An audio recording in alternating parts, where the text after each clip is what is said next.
This is the brand I wanted to be part of, but for some other reasons,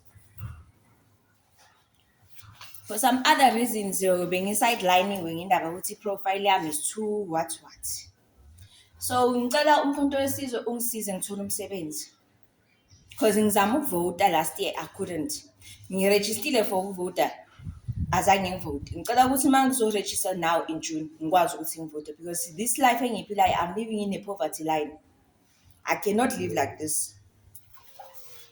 For the fact ukuthi I went and I'm called umkhonto weThonga, it should mean something umkhonto wesizwe. If they don't want my support or they don't want me part of ilokhuzana party liyakhona, the first round I had it.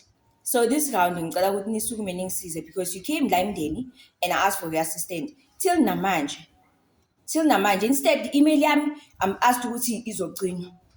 My Gmail account azogcinwa umkhonto wesizwe. So I don't know who's behind it. Either niyangisiza or aningisizi. But all I know is right now I'm asking for your assistant. Ngicela iprofile yami nganisendela. You are calling yourself umkhonto ntokazi. All those things nithi zithini kimi? Zithini? Nami ngisho ngasecane ngathi angiphethwanga. Nginabantu engisebenzisana nabo. And if you don't assist me, then fine, they will know now ukuthi azafuna ukungasist. But what I'm saying, this year I want to vote. Because ANC have been trying to ask ukuthi ngicela ukuvote till namanje angakhoni. And right now I'm unemployed while I was aligned ngine alliance and the ANC. So angazi ukuthi kumele kuze kwenzakaleni la emhlabeni ngami umuntu omfikile enhlabo. This is unfair. So ngicela ukuthi ibe known ukuthi ngiyiphathi yomkhonto wesizwe.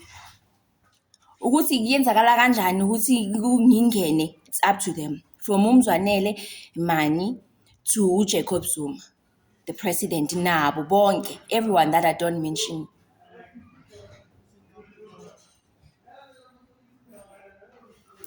Don't forget to like and subscribe.